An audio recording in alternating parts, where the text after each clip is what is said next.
Bueno, hermanos, bienvenidos una vez más a este culto. Habíamos tenido un receso 2 semanas por las fiestas de fin de año.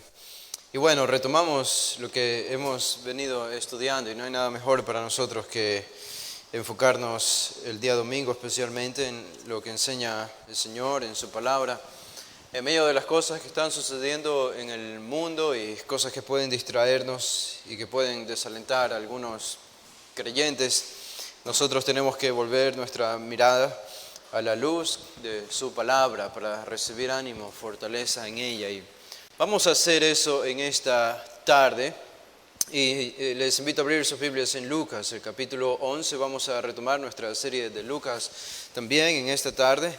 Y nos encontramos en el versículo 37 en adelante. Estos son los versículos que vamos a repasar. Hoy miraba el cielo cuando salía de la casa y estaba un poco triste el cielo, ¿no les parecía a ustedes? Parecía que iba como a llover un poco, estaba algo opacado, pero se veía triste. Después escucho la canción de las ofrendas que comienza muy triste también. Y después se convierte en un himno ya tradicional, pero no sé por qué comienza triste ese himno. Y bueno, pero estamos aquí, la palabra del Señor nos anima, nos fortalece. Y hay algo importante que nosotros tenemos que descubrir en este pasaje que vamos a analizar, y por algunas razones pienso yo que es un pasaje especial. Siempre digo lo mismo cada vez que voy a predicar un pasaje de Lucas. Pero en verdad este es un pasaje especial por dónde se encuentra ubicado, por la naturaleza del pasaje y lo que contiene. Vamos a ver algunas cosas de estas, pero déjenme leer para ustedes. No quiero asumir que ustedes conocen este pasaje de memoria.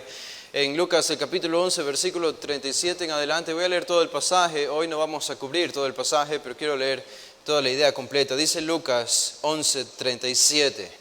Luego que hubo hablado, le rogó un fariseo que comiese con él, esto es a Jesús. Y entrando Jesús en la casa, se sentó a la mesa.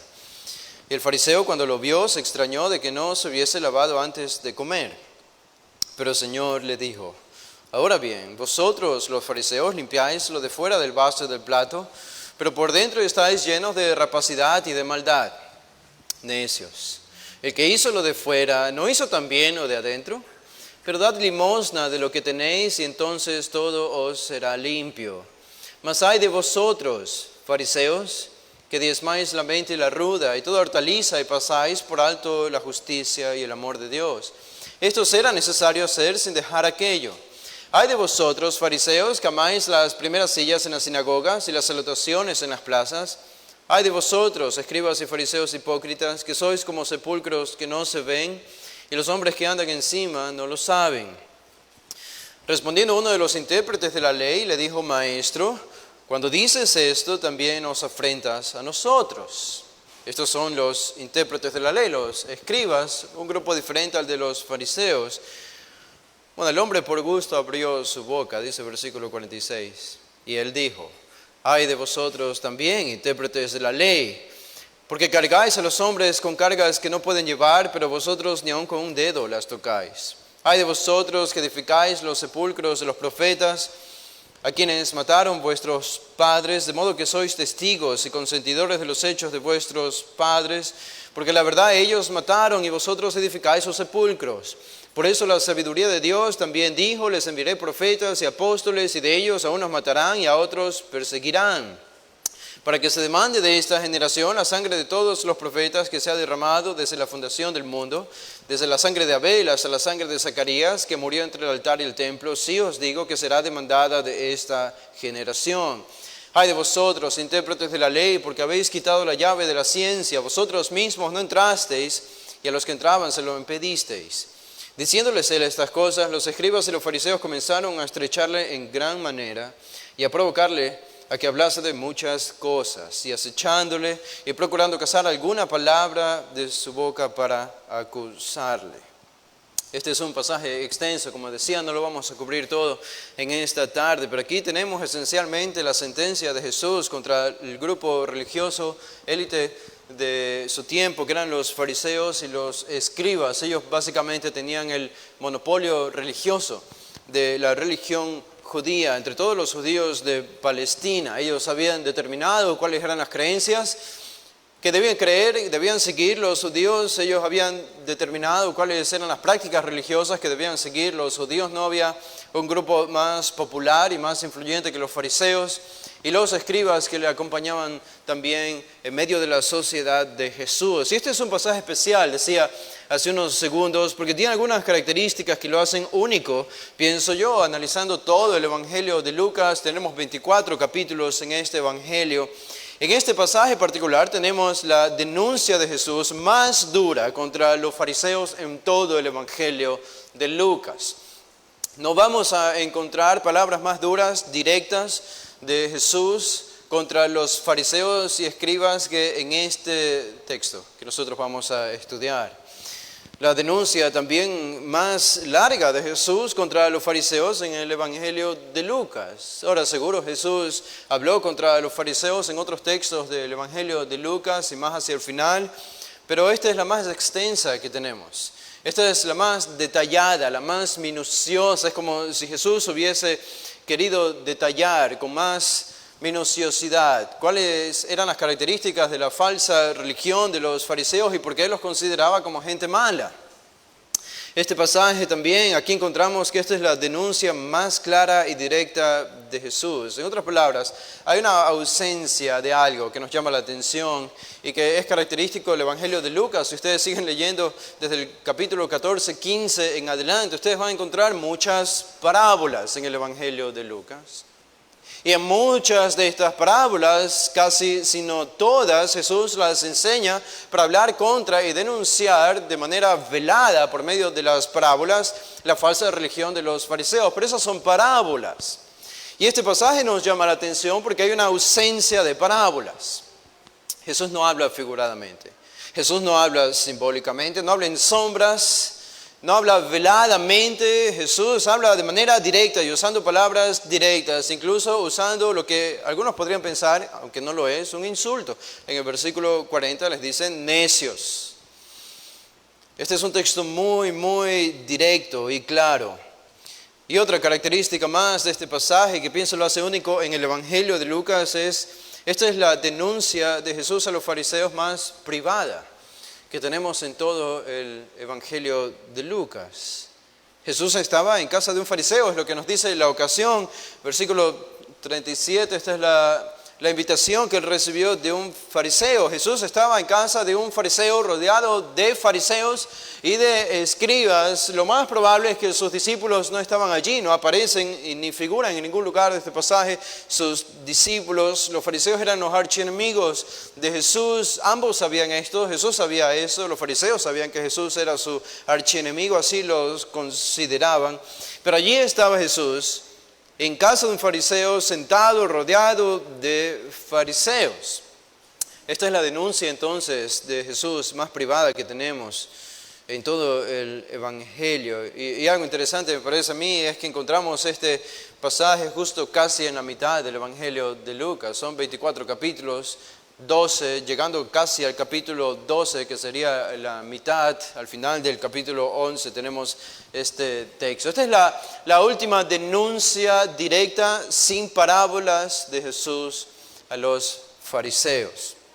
En el Evangelio de Lucas, entonces, estamos en un viaje. Ustedes recuerdan el capítulo 9, versículo 51. Estamos en un viaje, viajando con Jesús y sus discípulos del norte de Palestina al sur de Palestina, de Galilea a Jerusalén, donde finalmente va a morir. Y fue en esos contornos de Jerusalén, antes de entrar a la ciudad de Jerusalén, que Jesús habría pronunciado estas palabras en alguna aldea o ciudad cerca, probablemente en la región de Perea.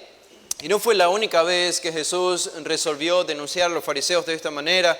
Tenemos el capítulo 23 de Mateo, donde incluso encontramos un pasaje más amplio y más largo que el que encontramos aquí en Lucas 11.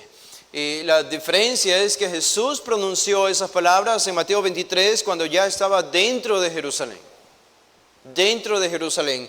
Estas palabras, que son muy parecidas y algunas son las mismas que encontramos en Lucas 11, Jesús las pronuncia fuera de Jerusalén, es lo más probable antes de su gran entrada, un poco más adelante en este mismo evangelio. Por eso no nos sorprende que encontremos algunas similitudes entre Lucas 11 y Mateo 23, entre la denuncia de Jesús a los fariseos.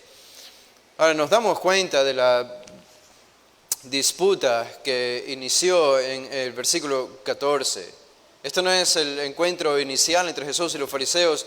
Si ustedes regresan al capítulo 14 de Lucas 11, este fue el encuentro inicial entre Jesús y los fariseos. Así que esta disputa que inició cuando Jesús echó fuera a un demonio de un hombre que era mudo, entonces el mudo habló, este milagro llamó la atención de las personas, pero los fariseos determinaron que Jesús había hecho por el poder esto de Satanás, de Belcebú. Y esto inició la disputa y el gran discurso que Jesús pronuncia desde el versículo 17 en adelante hasta el versículo 36. Todo esto Jesús ha estado enseñando para corregir la falsedad de los fariseos y aclarar la verdad para el resto de los judíos y de la multitud que estaba oyéndole. Así que nos damos cuenta al leer este pasaje del 37 al 54 que la disputa no ha terminado, sino que continúa. Es casi todo un capítulo, excepto por la enseñanza de Jesús, de la oración a los discípulos. Todo este pasaje es una confrontación entre Jesús y los fariseos. Y todo va a llegar a su culminación, a su terminación. Las cartas ya están puestas sobre la mesa. Este texto es muy claro. No había esperanza para los religiosos de entrar al reino de Dios. Este es el clímax, por decirlo así. Hemos ido por una montaña de Jesús confrontando a los fariseos, pero este es el clímax, esta es la culminación, esta es la conclusión de las palabras de Jesús para los fariseos en este capítulo 11 y todo comunica el hecho de que no había esperanza de salvación para ellos si no estaban dispuestos a abandonar su religiosidad, algo que era imposible por ellos mismos. Pero las cartas ya estaban puestas y también ellos habían determinado para con Jesús algo similar y habían determinado que Él no era el Mesías y que debía ser rechazado y que debía ser odiado. Por eso encontramos aquí de parte de Jesús, encontramos ayes. Ustedes encuentran en el versículo 42, en el versículo 43 y el versículo 44, tenemos tres ayes. Ay, los ay de Jesús, ay de ustedes, ay de ustedes, ay de ustedes. Esta es una indicación de juicio de parte de Jesús. Algunos piensan que Jesús estaba lamentándose tristemente diciendo, ay, pobre de ustedes, fariseos. Y puede ser que Jesús haya tenido algún sentimiento de lamento porque Él sabía cuál era el fin de los fariseos hablando del castigo eterno, pero todo el tono de la conversación de Jesús, de las palabras de Jesús, es de juicio. Es juicio. Él les llamó necios en el versículo 40, así que el tono es más de condenación, es un tono condenatorio de parte de Jesús. Y tenemos tres ayes para los fariseos. Y para que los escribas no se quejen, también hay tres ayes para ellos, más abajo. En el versículo 46, en el versículo 47 y en el versículo 52. Tres ayes para los fariseos, tres ayes para los escribas. No sé si Lucas estaba pensando en esto, Jesús mismo estaba pensando en esto, pero el número 3 es un número algo especial para los hebreos en el Antiguo Testamento, para los judíos en el Nuevo. Tenía alguna significación de plenitud, algo que es pleno. Pero aquí están los ayes, aquí está la condenación de Jesús y los fariseos también habían determinado, versículo 53, la historia termina triste para ellos, diciéndoles él estas cosas, los escribas y los fariseos comenzaron a estrecharle en gran manera y a provocarle a que hablase de muchas cosas, acechándole y procurando cazar alguna palabra de su boca para acusarle. Funcionó la predicación de Jesús, el discurso de Jesús, el llamado de atención y la condenación. Bueno, aparentemente estos dos versículos finales nos dicen que los fariseos y escribas continuaban con sus corazones duros. Seguramente, después de esta conversación, después de esta dosis de verdad, de esta carga de verdad que ellos recibieron de parte de Jesús, sus corazones salieron de esa casa más duros de lo que habían entrado. No podían ser inmunes a lo que Jesús estaba diciendo, era para su bien o era para su mal. Así que no es casualidad que Jesús haya reservado las condenas más fuertes. Para todos los grupos de judíos que habían allí, reservó Jesús las condenas y los juicios más fuertes para el grupo más religioso de la sociedad judía. ¿Acaso esto no nos llama la atención? Porque no es lo que nosotros esperaríamos, ni mucho menos es lo que la sociedad espera cuando pensamos cómo la sociedad ve a la religión. No habla Jesús de esta manera, no hay ningún solo ay contra las prostitutas, contra los publicanos, contra los ladrones o contra los adúlteros. Pero sí hay un ay de parte de Jesús y tres, y más todavía en Mateo 23, contra los religiosos de su época. Bueno, esto nos llama la atención a nosotros y queremos saber por qué. ¿Por qué Jesús reservó las más duras condenaciones para los religiosos? ¿No se supone que los religiosos son los buenos?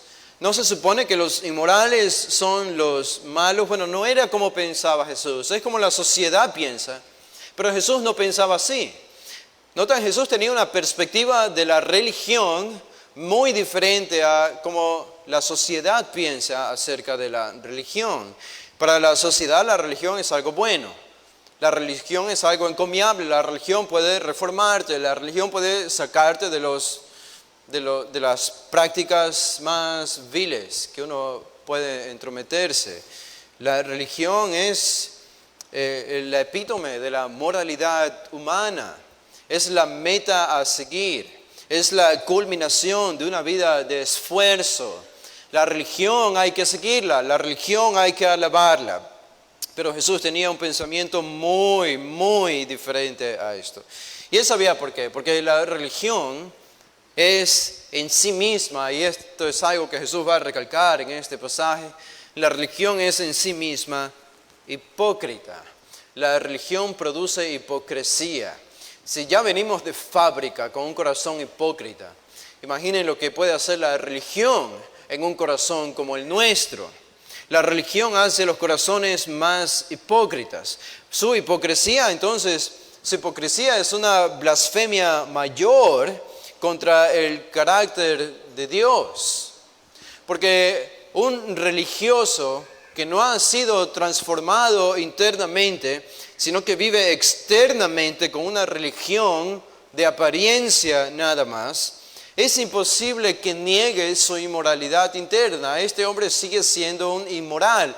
Es solamente que lo trata de cubrir o agazapar por medio de una religión externa. Pero ¿saben qué? El problema es que los religiosos se supone, hablando de los fariseos aquí, se supone que vivían para la gloria de Dios. Se supone que oraban a Dios y predicaban acerca de Dios y conversaban acerca de Dios y todos los conocían como seguidores de Dios. Pero ¿cuál es el problema? Que tarde o temprano se descubría la vileza de sus vidas privadas y entonces el nombre de Dios era más blasfemado. Por eso el nombre de Dios, el carácter de Dios es más blasfemado en la vida de un hipócrita religioso que en la vida de un hombre inmoral que no pertenece a ninguna religión. Porque el hombre inmoral que no pertenece a ninguna religión no profesa seguir a Dios. No profesa ser un hijo de Dios. Pero un religioso sí. Y cuando un religioso es descubierto como lo que realmente es, entonces el carácter de Dios es blasfemado. Y esta es la razón por la que Jesús reservó la más dura condena para los religiosos de su época. Pero también porque la religión era la peor condición para un pecador. La religión era la peor condición para un pecador. Es preferible que una persona se hunda más en su inmoralidad.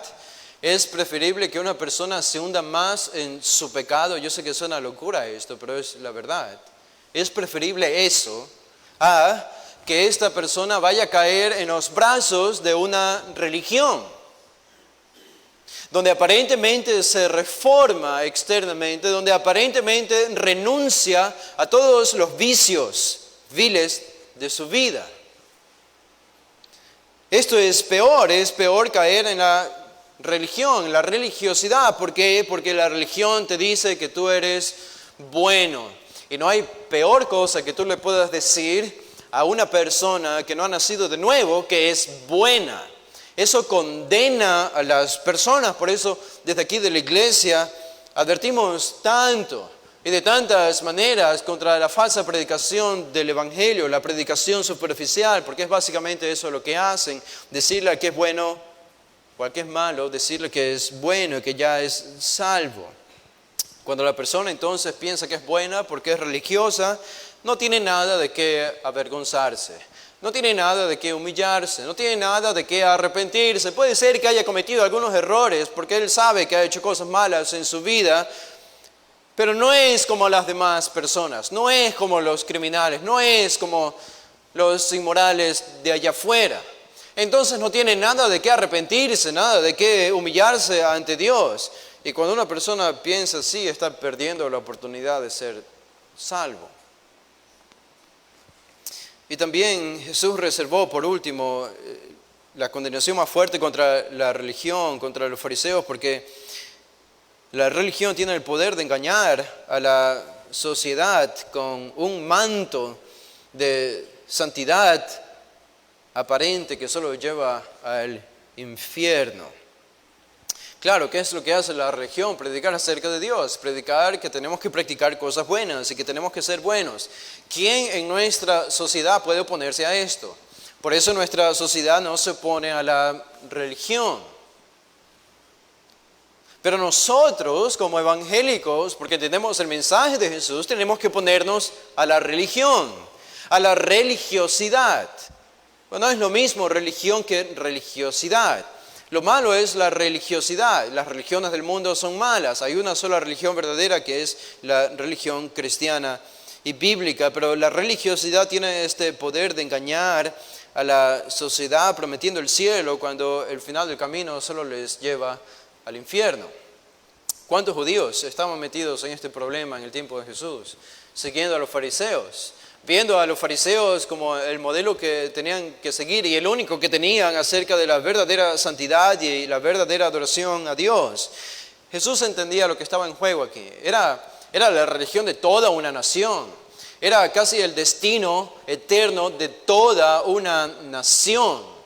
Y entonces Jesús tenía una obligación moral y su obligación moral no podía irse al cielo, no podía desaparecer de esta tierra sin denunciar, como tenía que hacerlo, la religión más peligrosa de su tiempo, el movimiento más peligroso que era el fariseísmo.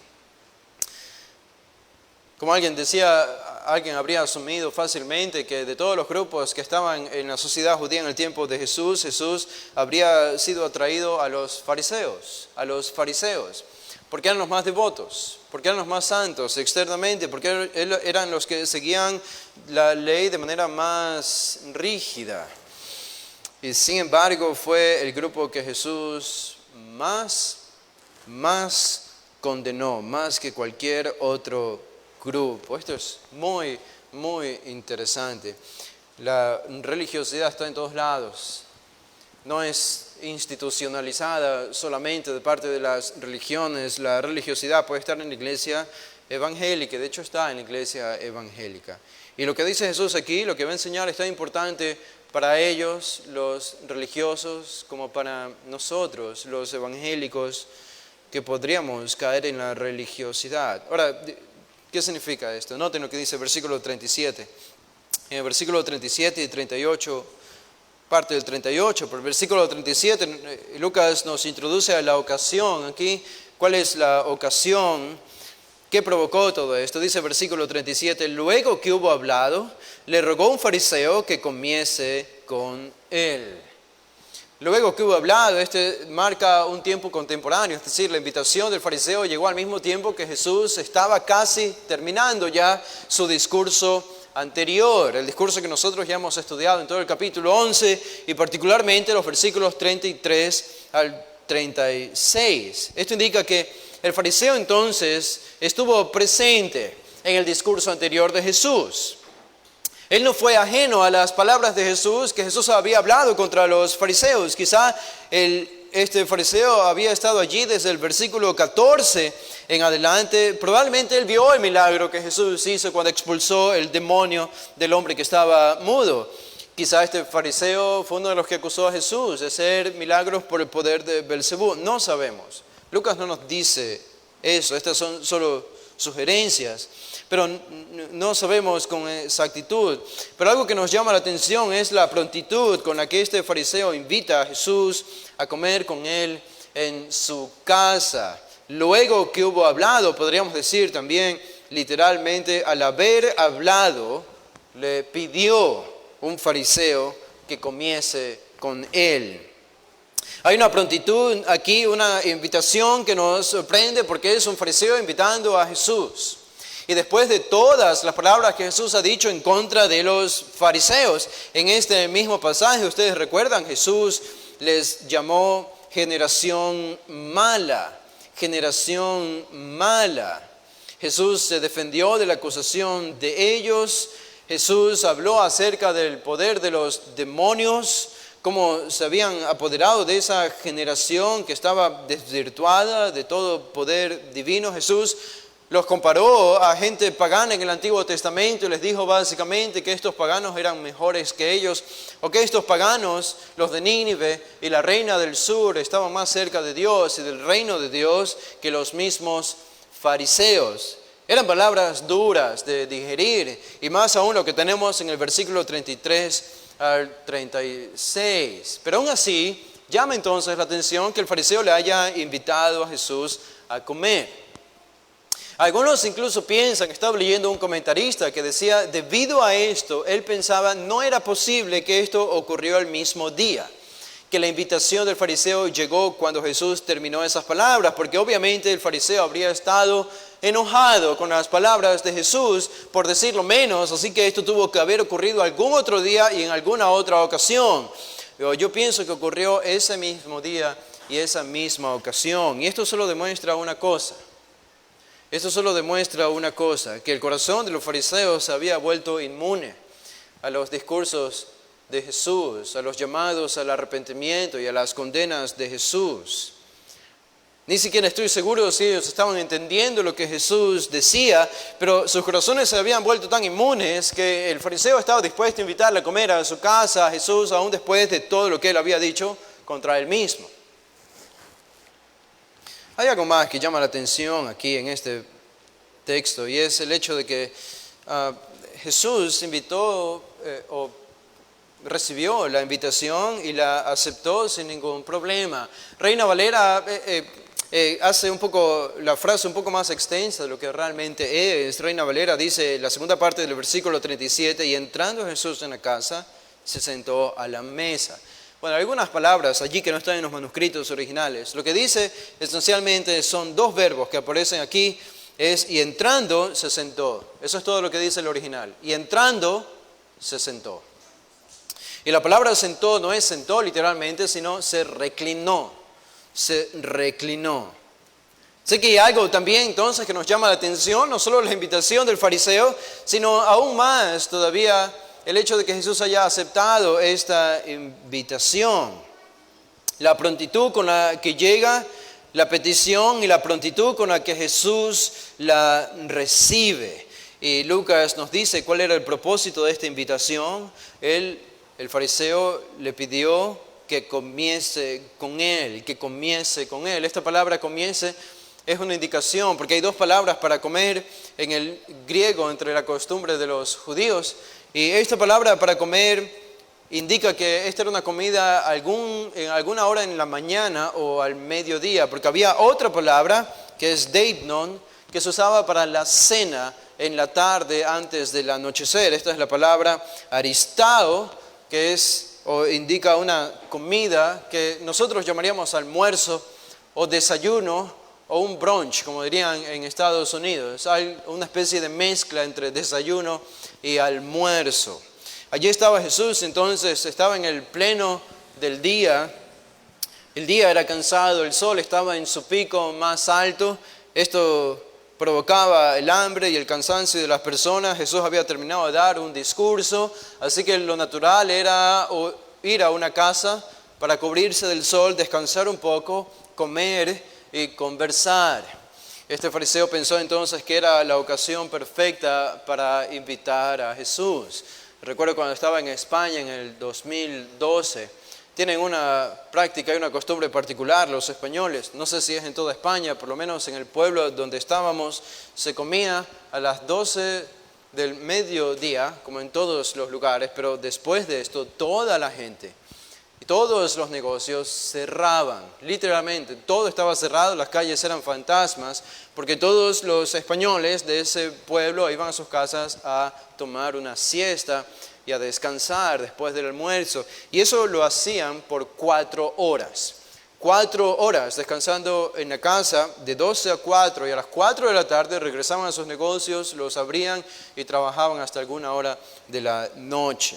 No era tan diferente entre los judíos del tiempo de Jesús. Debido al clima, ellos iban a la casa a descansar y a conversar y a pasar un tiempo de receso. Y allí estaba Jesús, y Jesús aceptando esta invitación.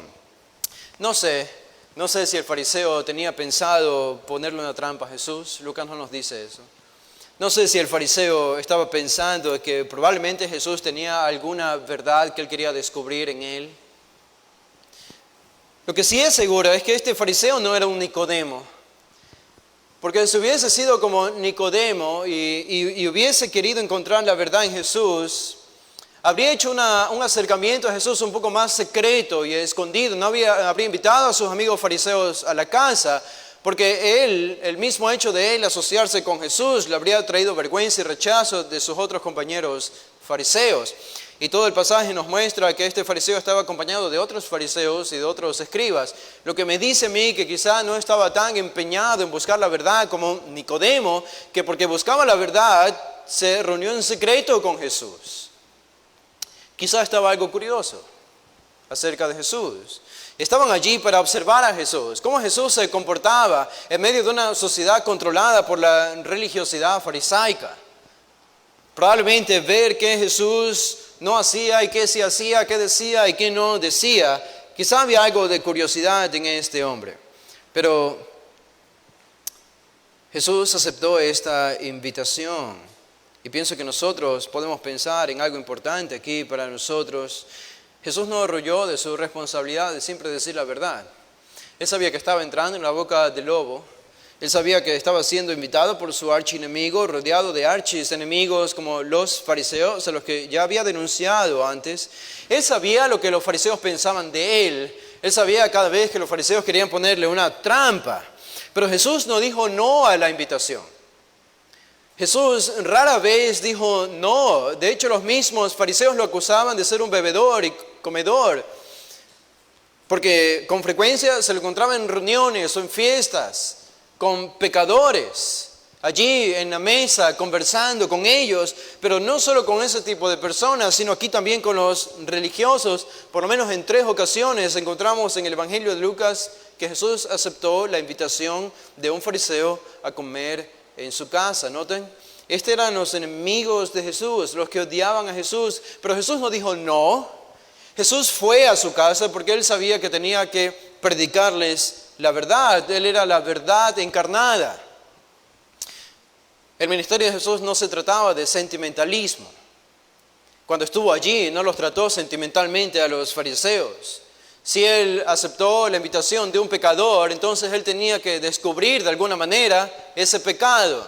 Lo hizo con las prostitutas, lo hizo con los publicanos, lo hizo con los adúlteros y lo hizo también con los religiosos. Jesús no asistió a esa fiesta, a ese banquete, a esa casa a comer solamente para ser un asistente más. Él tenía que marcar la diferencia, tenía que trazar una línea entre lo que era profano y lo que era santo, lo que era bueno y lo que era malo. Él tenía que traer claridad a las personas, tenía que hacerles pensar en lo que realmente era importante y lo que ellos estaban haciendo mal. Y Jesús entonces en esa comida tenía que hablar, siempre era él el centro de atención por una sencilla razón, no porque hacía milagros en esas ocasiones, sino porque siempre decía la verdad. Siempre decía la verdad. Y él sabía lo que esto le iba a provocar a él. Él sabía que decir la verdad le iba a provocar lo que nos dice Lucas en el versículo 53 y 54. Más odio, más persecución, más acechanzas, más trampas, más acusaciones para terminar en la crucifixión. ¿Pero acaso no era lo que Jesús quería? Ir a la cruz.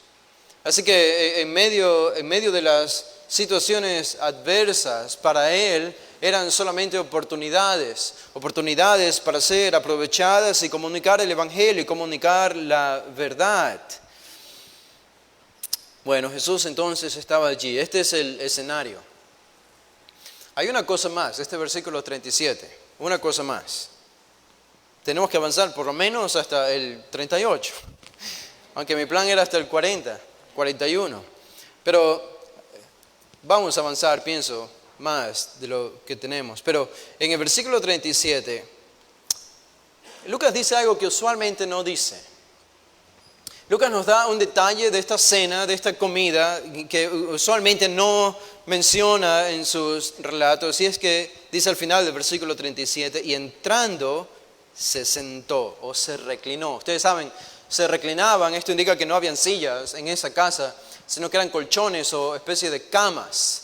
Los romanos tenían una manera muy interesante de formar estas camas, ponían 3 camas y dejaban una especie de cuadrado en el centro y habían mesas al frente de cada cama. Entonces las personas se recostaban en la cama y allí inclinados sobre sus codos comían la comida que estaba sobre las mesas y conversaban.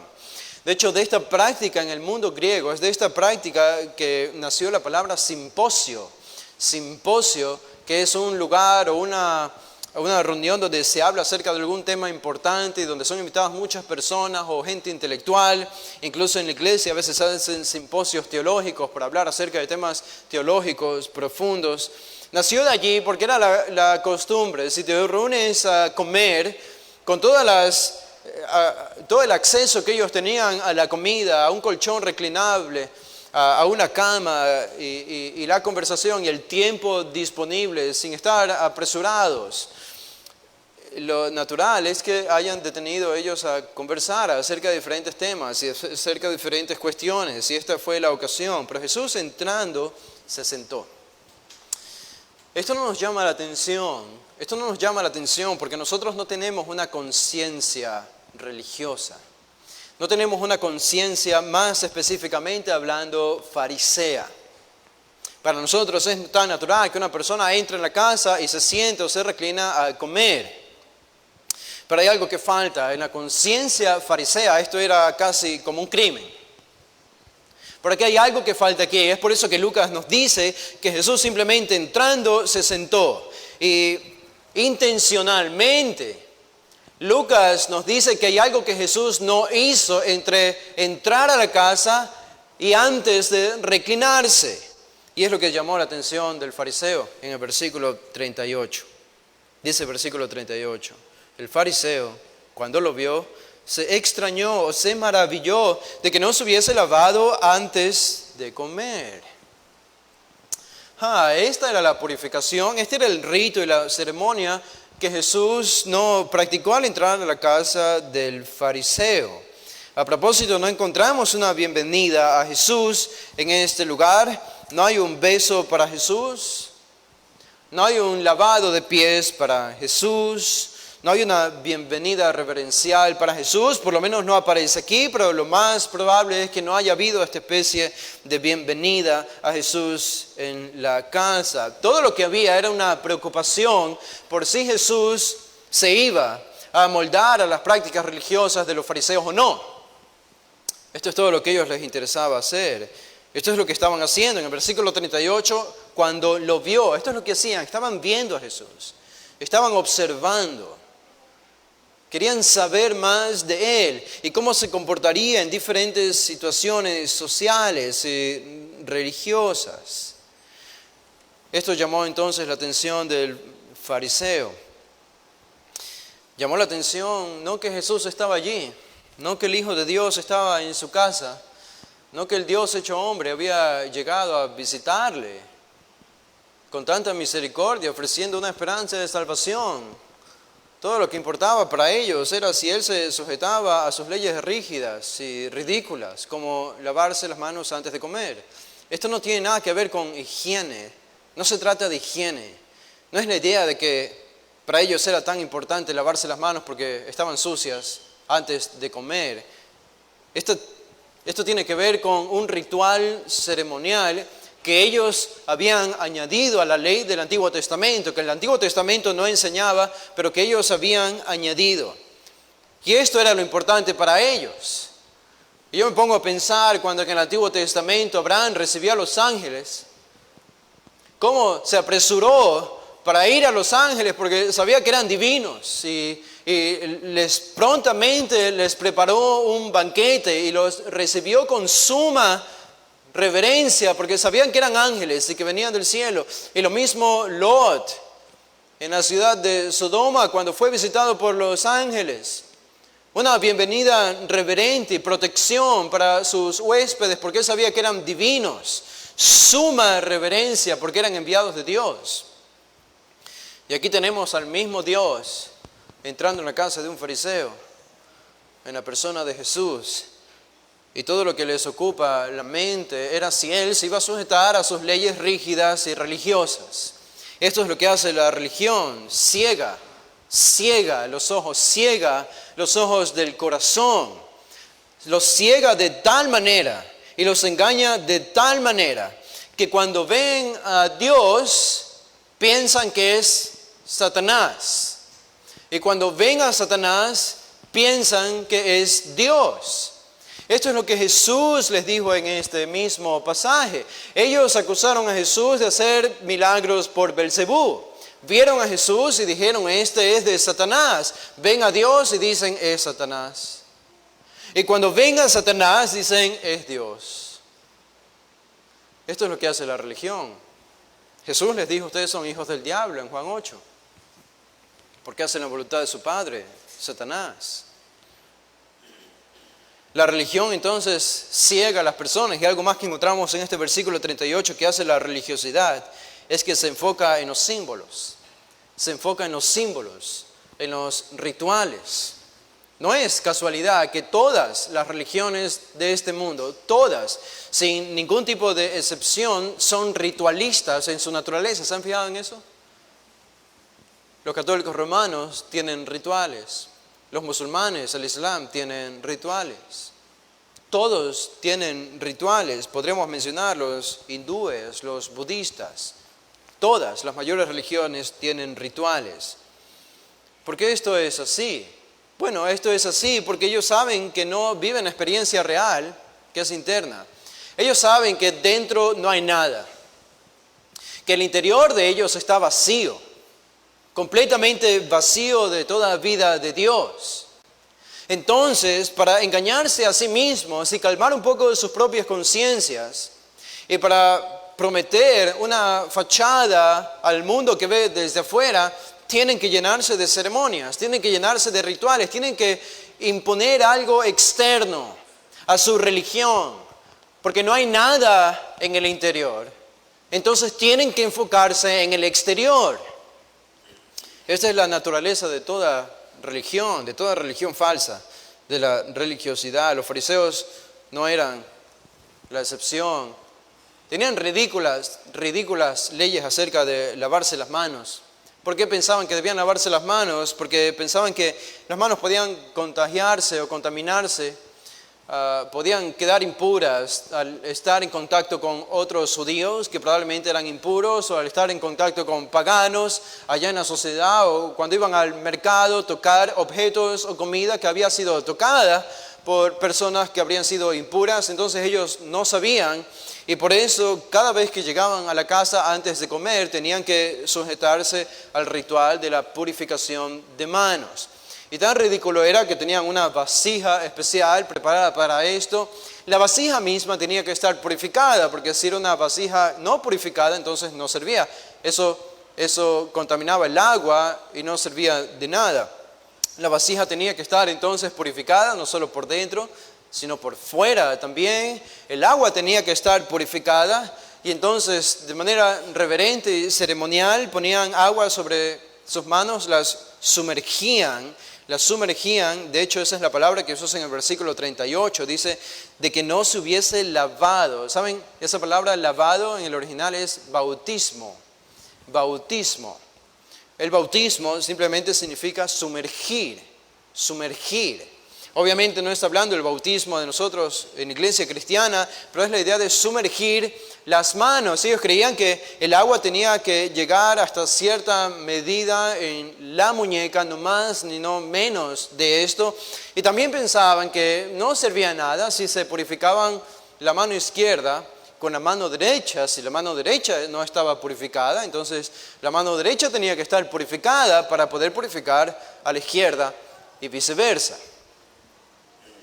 Un montón de leyes y de rituales y de prácticas que eran ridículas. Jesús no se sometió a eso. Ahora, ¿Jesús sabía que eso es lo que ellos hacían? Claro, Él sabía, mejor que nadie. Y por eso el versículo 37, y lo que Lucas nos dice en el versículo 37, Jesús entró y se reclinó a la mesa. Fue un acto desafiante en la misma cara y en la misma casa de un fariseo. Esto no es casual, esto es intencional de parte de Jesús. Esto era considerado un insulto y Jesús incluso estuvo dispuesto a causar este insulto en la cara de este fariseo al no sujetarse a la ceremonia de lavarse las manos. Jesús no lo hizo a propósito, para llamar la atención. Y vaya que llamó la atención de este fariseo. No se nos dice que él haya reaccionado con alguna palabra, pero podemos imaginar sus gestos y quizá los secretos a sus amigos fariseos que estaban cerca de él. Pero el hombre se extrañó, se maravilló, se sorprendió. Y quizá esa es una indicación, aunque casi incidental, en el texto que nosotros tenemos aquí y mínima, pienso yo también, de que este fariseo no estaba del todo malintencionado contra Jesús. Porque no nos dice el texto que él se llenó de ira, o que se indignó, o que se enojó, sino que se maravilló. Esta es la misma palabra que se utiliza para la reacción de las personas que veían los milagros de Jesús. Se maravillaron de ver los milagros de Jesús. Pero a él le maravilló no los milagros de Jesús, sino que él no se haya sujetado a este ritual de purificación de manos. Bueno, esto provocó entonces la respuesta de Jesús. Y hay algo más que podemos decir de la religión, que Jesús nos va a decir en este versículo 39. Vemos que la religión ciega el corazón, la religión se enfoca en los símbolos, en lo externo, pero en el versículo 39 Jesús nos dice que la religión es mala. Los religiosos son malos. Esta es una clase para nosotros, si queremos ponerlo desde esa perspectiva, de cómo tenemos que conversar con gente religiosa. No solo hablando de gente religiosa que pertenece al catolicismo o alguna otra religión, sino gente religiosa que no es salva y que pertenece a la iglesia evangélica. Porque ese es el peor tipo de religiosos que puede haber, porque nadie más que ellos están tan cerca de la verdad, pero al mismo tiempo tan lejos. Son los equivalentes a los fariseos, casi, quitando todas las ceremonias externas, obviamente, pero en el nivel de autoengaño, son tan malos como los fariseos. Y noten lo que Jesús dice. Versículo 39, pero el Señor le dijo. Jesús leyó su mente, o quizá leyó los gestos de su rostro, no sabemos, pero Él es Dios y Él sabía lo que había en la mente de todos ellos. Dice, ahora bien, en otras palabras, esta es una sola partícula, nun, ahora bien. Es decir, en otras palabras, ya que esto ha causado un problema en la conciencia de ustedes, debido a su religiosidad, este es el tema, déjenme decirles algo. Vosotros, los fariseos, limpiáis lo de fuera del vaso y del plato, pero por dentro estáis llenos de rapacidad y de maldad. Jesús aquí aplica entonces un contraste fácil para nosotros de entender, lo que está por fuera y lo que está por dentro. El gran enfoque de los fariseos y la religión es todo lo que está en lo externo, todo lo que está afuera. Ellos, particularmente los fariseos, se ocupaban de lavar el vaso y el plato, purificaban todo.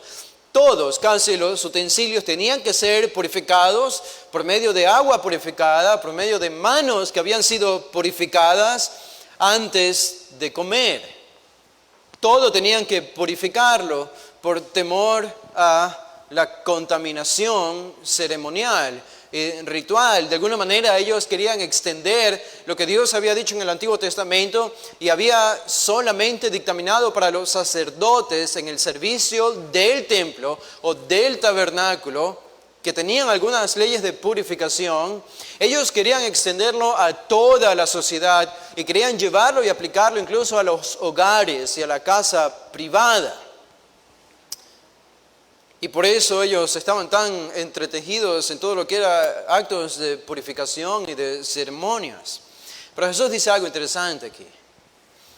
El contraste es que por fuera son muy limpios, por fuera son muy santos, por fuera son pulcros y puros.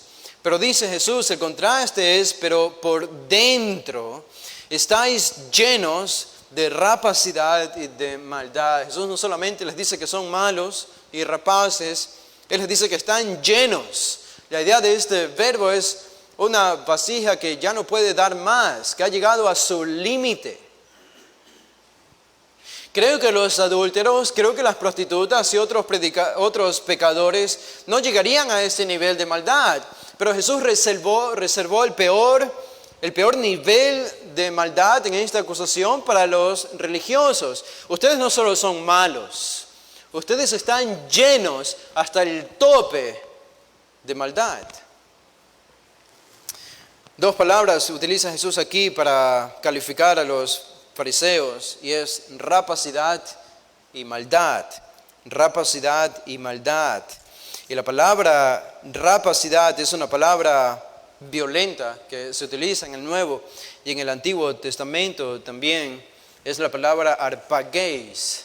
Arpageis se puede traducir como saquear o robar algo por la fuerza. Robar algo súbitamente, inesperadamente, vehementemente. ¿Se acuerdan cuando Jesús dice en Juan 10:12 acerca de sus ovejas? Nadie las arrebatará de mi mano, nadie las arrebata. O cuando estaba haciendo referencia también al pastor, al buen pastor, el asalariado viene a arrebatar las ovejas. Esa es la idea de arrebatar algo o de tomar algo por la fuerza. Esa es la idea de ser un rapaz o gente rapaz. Es de robar algo a otra persona a la fuerza, es de secuestrar quizá a una persona por la fuerza. Esa es una persona rapaz o llena de rapacidad. Y la idea aquí de los fariseos, esta es la acusación de Jesús, es que ellos estaban secuestrando las almas de los judíos por medio de su religión. Y lo estaban haciendo con rapacidad, con vehemencia y con fuerza. Ellos habían impuesto un sinnúmero de leyes para toda la sociedad judía. Estaban secuestrando las almas. Y al secuestrarlas bajo una religión falsa, las estaban condenando. Siempre me acuerdo por eso una vez que hablamos acerca de los falsos maestros y del movimiento carismático, alguien se acercó y sorprendido decía, ¿cómo puede ser tan duro? Porque es la misma iglesia evangélica. Son pastores, después de todo. ¿Cómo puede ser tan duro a pesar de que no predica un mensaje correcto? Y todo lo que a uno se le viene a la mente es cada vez que Jesús hablaba contra los falsos maestros o contra los fariseos. Bueno, ¿por qué es tan serio? ¿Por qué es tan serio que lo que están haciendo va a condenar eternamente a una persona? Eso es lo que tenemos que entender. Y Jesús dice, no solo eran rapaces, sino llenos de maldad, poneiros, malos. Malos hasta la médula. Esta palabra hace énfasis en algo muy, muy interno. Es el centro de todas sus motivaciones y operaciones y pensamientos y acciones.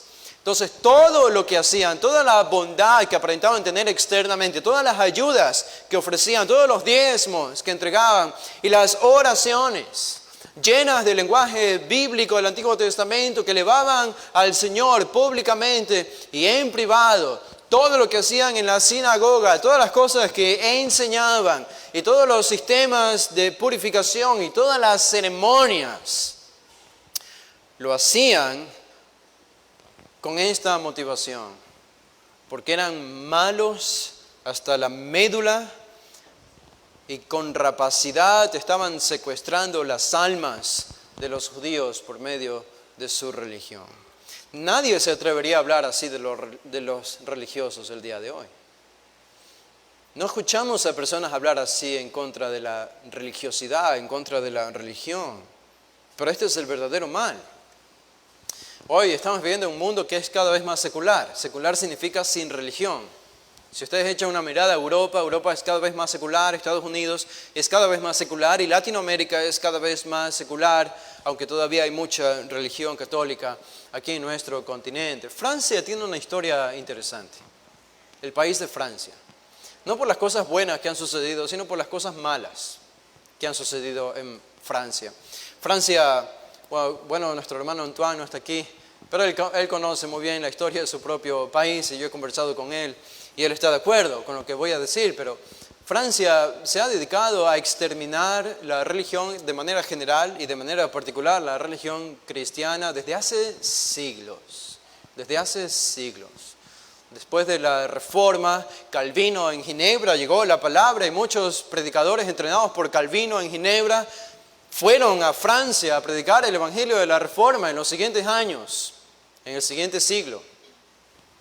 Y lo que ocurrió allí es que los franceses católicos reaccionaron con tanta vehemencia contra los protestantes que llegaban a Francia, que todo culminó casi para ellos en el fatídico día de San Bernardino. Una fiesta que ellos celebraban donde se llevó a cabo la mayor masacre contra los protestantes en Francia en toda la historia de ese país. Y ese fue un día culminante porque desde ahí el protestantismo en Francia no pudo florecer, sino todo lo contrario. Y después llegaron momentos o tiempos revolucionarios más adelante, donde en la Revolución Francesa se intentó exterminar a la religión, incluso católica. Se quitaban cruces de los hogares y se intentó perseguir a los incluso sacerdotes católicos. Eso volvió después, el catolicismo volvió, pero ahora el secularismo se ha tomado toda Francia. Casi no hay vestigios allí de la religión cristiana bíblica verdadera, algún vestigio del catolicismo con sus grandes catedrales, pero nada más que eso, catedrales vacías, no hay religión. Alguien decía sabiamente que cuando una persona piensa que un país va a permanecer secular, esa es solamente una ilusión. Es solamente una ilusión, porque las personas no pueden subsistir sin la religión. Necesitan una forma de vida y una forma de pensar, necesitan una cosmovisión, necesitan una perspectiva religiosa para explicar el mundo. Y es lo que ha sucedido en Francia. Después de tantos años de secularismo, el Islam se está tomando todas las regiones de Francia. La religión. Y yo no solo puedo pensar que esto es parte del juicio de Dios, de una nación que ha odiado tanto a los protestantes, que ha rechazado y ha pisoteado al evangelio bíblico y a los que predicaban el evangelio, que ahora no solo hay secularismo, que es lo que ellos tanto querían, sino que ahora Dios les está dando algo que ellos no quieren, y que es una religión que es radical, la más radical de este planeta y la más peligrosa por lo que puede hacer, y se está tomando rápidamente toda Francia. Todos vivimos con una religión. Lo que dice Jesús aquí no tenía la intención de que los fariseos simplemente vivan sin religión. Esta no es la solución en la mente de Jesús. La solución era otra. Noten en el versículo 40, dice necios. Necios. ¿Este es un insulto de Jesús a los fariseos? ¿Acaso Él no dijo en el Sermón del Monte, se acuerdan? No llames a nadie necio. Este es un insulto según el contexto del Sermón del Monte. Pero aquí Jesús está llamando necio a los fariseos. Bueno, sería un insulto si la persona no es necia. Pero si la persona sí es necia, entonces no es un insulto. En otras palabras, decirle necio a alguien que sí es necio no es un insulto. Y eso es lo que Jesús está haciendo aquí. Necios, dice, el que hizo lo de fuera, ¿no hizo también lo de adentro? La pregunta retórica es clara y su respuesta es tan clara para nosotros. Claro que sí, claro que sí. Este es el autoengaño de la religión. Esta es la necedad. No solo vemos que la religión autoengaña o ciega, la religión se enfoca en lo simbólico. La religión, en el versículo 39, es mala. Y cuando tú y yo conversamos con un religioso, tú tienes que entender que para que esa persona llegue a la salvación y entienda el Evangelio, tienes que decirle que es malo. Tienes que decirle que es malo hasta la médula. Y que es tan malo que merece sufrir una condenación eterna. Este es el inicio del Evangelio. Esta es la única manera en que sus conciencias pueden ser despertadas a la verdadera necesidad de salvación. Porque si no ven esto, no tiene ningún sentido que les hables del amor y la misericordia de Dios si primero no tumbas y destruyes sus conciencias. En un sentido, nosotros como predicadores del Evangelio, todos nosotros, esta es nuestra tarea, tenemos que destruir sus conciencias, diciéndoles que son malos a la luz de la Biblia. Es lo que Jesús hizo. Esta es una lección para nosotros quizás de cómo evangelizar a las personas que son religiosas. Jesús está haciendo esto aquí y les llama necios en el versículo 40. Y dice, ¿cómo ustedes pueden pensar? La religión también es necia. ¿Por qué? Porque al enfocarse en lo externo, están dando a entender de que Dios se va a enfocar en lo externo, pero Dios no va a ser capaz de ver el corazón. ¿Y cuán necio puede ser eso? Los fariseos no creían esto, pero esto es lo que practicaban y esto es lo que profesaban por lo que practicaban, que Dios se enfoca en lo externo, pero Él no va a ver mi corazón. Esta es una máxima, este es un principio que todos conocemos desde el Antiguo Testamento. Dios dijo, no acepto sus oraciones, no acepto sus ofrendas, no acepto sus ayunos, no quiero su religión, no quiero sus sacrificios, no quiero sus ofrendas, porque yo veo el corazón, yo veo lo interno, y en el corazón siguen siendo malos, siguen amando la mentira, siguen amando la oscuridad y el pecado. De nada sirve lo que hagas externamente, de nada servía para los fariseos que un océano vertieran sobre sus manos para purificarse. Si el corazón estaba impuro y sucio, no era nada para Dios. Y esto es lo que Jesús está diciendo en el versículo 40, y por eso los llama necios. Son necios porque intentan aparentar, es como si creyeran que Dios no es capaz de ver el corazón, cuando es todo lo contrario. Y en el versículo 41 Jesús termina con una señal de esperanza. Esto es lo que ellos debían hacer, pero dad limosna de lo que tenéis. Más literalmente dice, den limosna del interior. Del interior. Y entonces todo os será limpio. La idea aquí de Jesús es que ellos tenían que dar, y utiliza una práctica que ellos conocían muy bien, que era dar limosnas, o dar cualquier otra cosa, o dar ofrendas. Porque el dar implica un autosacrificio. El dar implica negarse a uno mismo. Pero Jesús está diciendo, no den simplemente, sino den del interior. Es decir, den del corazón, desde el corazón, den de su propia alma. Y cuando ustedes hagan esto, entonces todo os será limpio.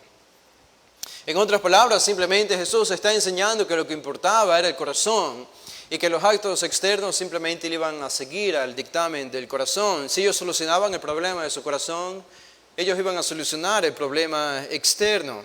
Es lo mismo que Jesús dice en el versículo 34 cuando habla acerca del ojo, que es la lámpara del cuerpo. Si el ojo está bien, el cuerpo está bien. Si el corazón está bien, el resto está bien. Esta es la última luz de esperanza que Jesús deja para los fariseos en el versículo 41. Lo que tenemos en los versículos 42 en adelante son los ayes. Son las condenaciones y los juicios para ellos. Tristemente, esta es una historia muy, muy triste porque vemos aquí que Jesús tiene toda la intención de despertar sus conciencias y destruir esa conciencia religiosa, su verdadera necesidad. Son malos y son rapaces. No hay un mensaje más amoroso que este. No hay un mensaje más amoroso que este. Es así como el pecado tiene que ser lidiado dentro de la iglesia, fuera de la iglesia, en nuestro propio corazón, o cuando conversemos con personas que son religiosas, allá afuera. Tienes que llenar tu mente del pensamiento de que no hay nada más amoroso que le puedas decir a una persona. No es quedar bien con esa persona. No es mostrar tu inteligencia a esa persona, no es ni siquiera ganar un debate teológico ante esa persona. Es simplemente ser honesto y decirle lo que la persona necesita oír. Tú eres malo delante de Dios y tus mejores intentos, tus mejores virtudes y tus mejores logros en la vida son un trapo sucio y apestoso delante de Dios. Esto eres tú, esto eres tú. Y si tú aceptas este mensaje, hay esperanza. Hay esperanza en el Evangelio de Cristo, en lo que Él vino a hacer en la cruz por nosotros, los religiosos y los no religiosos. Este era el grupo más difícil de alcanzar. Jesús no los salvó, ellos se condenaron en su religiosidad. Es el grupo más difícil de alcanzar. Pero siempre hay uno, siempre hay un Nicodemo, siempre hay un José de Arimatea, siempre hay uno que el Señor salve en medio de la oscuridad más densa. Y nosotros oramos que el Señor haga eso con nosotros, a medida que prediquemos el Evangelio a los religiosos, como Jesús hacía aquí. Vamos a orar. Padre, te damos gracias por este tiempo, gracias por tu palabra, Señor, y por la reverencia de Jesús ante la verdad, su fidelidad en comunicar la verdad acerca de la religiosidad de los fariseos. Solo pedimos a nosotros que nos guardes de ser religiosos, que nos guardes de la religiosidad, de montar una fachada externa que solo tiene la intención de engañar y no hay la realidad del corazón, no hay una motivación pura que busca darte gloria y honra a ti. Solo tú puedes hacer esto en nosotros y pedimos, Señor, que nos uses para salvar a los religiosos que están allá afuera. ¿Cuántas personas entre los católicos romanos, cuántas personas en otras sectas alrededor nuestro que están perdiéndose, autoengañados, ciegos, enfocándose en los símbolos, sin saber que son malos hasta la médula y que son necios, porque Dios ve sus corazones. Pero nosotros podemos comunicarles ese mensaje. Llévanos, Señor, a esas personas o tráelas aquí para que conozcan el Evangelio puro, íntegro, que viene de tu palabra y que debe ser predicado por nosotros. Gracias te damos por esta esperanza que nos has dado y porque nos has librado, Señor, de ese engaño. Por la esperanza que tenemos en Cristo, el perdón de pecados y la vida eterna. En el nombre de Jesús. Amén. Bueno, hermanos, pueden ponerse de pie. Vamos a hacer una oración para despedirnos. Padre, te damos gracias en esta tarde, esta mañana, por permitirnos gozarnos en tu presencia, recibir tu palabra, tener comunión con nuestros hermanos. Ahora sigue bendiciendo, Señor, el tiempo de comunión que tenemos y bendícenos en nuestro regreso a casa, el inicio de una nueva semana. Guárdanos, Señor, de todo mal. Guárdanos de las tentaciones.